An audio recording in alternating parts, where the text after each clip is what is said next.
আওয়ামী লীগ থাকতে এরা এনডিপির ঘর ছিল। এটা অকাজুফরি রয়েছে, এটার মধ্যে এটার ভিতরে কোনো কার্যক্রম হয় নাই। মক্তব পড়াইতাম, বন্যায় নষ্ট হওয়ার কারণে আমরা মসজিদে পড়াইছি। এখানে ওই সময় 5 আগস্টের পরে আর পড়ানো হয় নাই। বিএনপির বিরুদ্ধে অপপ্রচারে লিপ্ত হওয়ার জন্য এই প্রতিবেদক এখানে একটি মিথ্যা এবং বানোয়াট সংবাদ পরিবেশন করেছেন। পরে যখন মনে করেন আমাদের মসজিদের কাজ মোটামুটি হয় নাই আর কি, তখন আমরা দেখা গেছে এটা কিছুদিন মুক্ত করছিলাম আর কি। তো করার পরে যখন মসজিদ আমাদের স্বয়ংসম্পূর্ণ হয়ে গেছে, ওখানে বন্যা আর কি এটা টিন দেখতে পারে না, কোনো টিন ছুটে নিয়ে গেছে, 2-3 খান টিন ছুটে নিয়ে গেছে।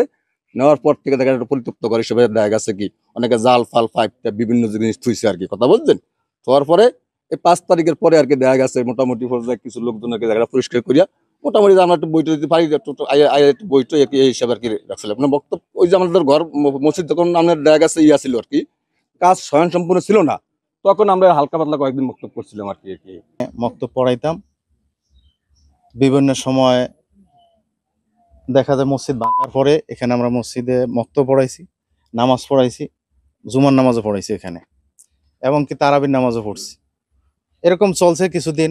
এরপরে আওয়ামী লীগের জামানায়ও এখানে তারা আংশিক কিছু ব্যবহার করত, মানে মালামাল থুইতো বিভিন্ন আসবাব, কিন্তু আমরা এক পাশে মক্তব করতে পারতাম। 5 আগস্টের আগে বন্যা হওয়ার কারণে টিন নষ্ট হয়েছে, বিভিন্ন নষ্ট হওয়ার কারণে এটার পড়ার উপযোগী ছিল না পুরোপুরি, যার কারণে আমরা মসজিদে চলে গেছি। মসজিদে যাওয়ার পরে ওখান থেকে ওখানেই পড়াইতেছি, এখনো মক্তব ওখানেই চলে মসজিদে। তো 5 আগস্টের পরে এটা বিভিন্নভাবে এখানে কিছু লোকজন ওই জিনিসপত্র রাখছে। এটা আগে মক্তব চালাইছি, এটার ভিতরে মসজিদ ভাঙছি, এর ভিতরে আমরা নামাজ কালামও পড়ছি, জুম্মাও পড়ছি। করোনার সময় আমরা এর ভিতরে নামাজ পড়ছি। এরপর মসজিদ যখন ঠিক হয়েছে 5 আগস্টের আগে একটা বন্যা হয়েছিল, বন্যায় কিছু টিন টুন নষ্ট হয়ে গেছে। তারপর থেকে এটার ভিতরে আমরা মক্তবটা চালাইনি। এরপর মক্তব চালাইছি মসজিদের ভিতরে।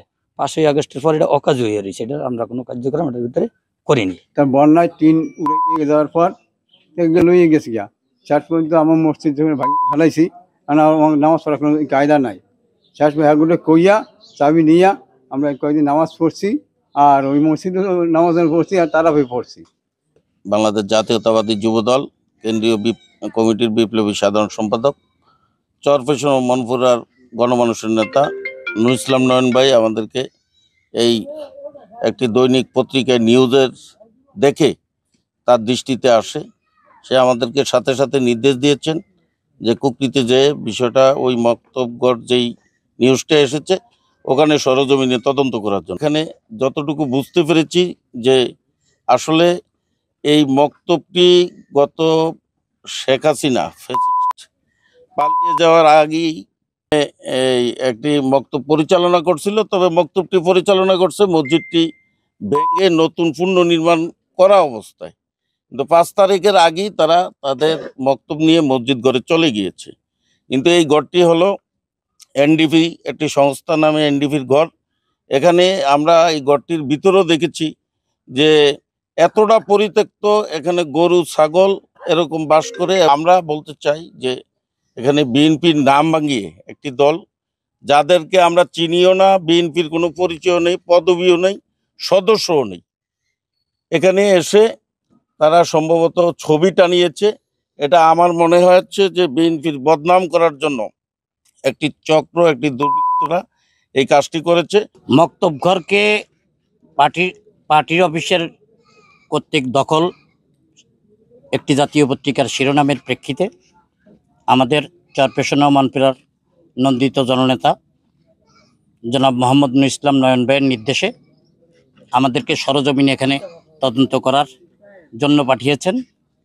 ইতিমধ্যে আমরা দুপুর থেকে এই আসরবাদ পর্যন্ত এই মসজিদের সাথে, মক্তবের সাথে এবং এই অঞ্চলের মক্তবে যারা পড়াশোনা করে তাদের অভিভাবকদের সাথে আলাপ আলোচনা করে আমরা এর কোনো সত্যতা পাইনি, এবং যে কর্মকাণ্ডটি বস্তুনিষ্ঠ সংবাদ পরিবেশন করা জাতীয় পত্রিকার একমাত্র কাজ হওয়া সত্ত্বেও যে সংবাদটি এখানে বিএনপিকে নিয়ে পরিবেশিত হয়েছে, আমি মনে করি বিএনপির বিরুদ্ধে অপপ্রচারে লিপ্ত হওয়ার জন্য এই প্রতিবেদক এখানে একটি মিথ্যা এবং বানোয়াট সংবাদ পরিবেশন করেছেন। আমরা চরপেশন উপজেলা যুব দলের পক্ষ থেকে তীব্র নিন্দা ও প্রতিবাদ জানাচ্ছি এবং আপনাদের সহ যারা সংশ্লিষ্ট প্রশাসনের লোকজন আছে তাদেরকে আমরা অনুরোধ করব, যদি এরকম কোনো ঘটনা পূর্বে ঘটেও থাকে আপনারা সেটা উত্তরণ করে তাদেরকে প্রয়োজনীয় আইনের আওতায় আনবেন, এই প্রত্যাশা ব্যক্ত করছি।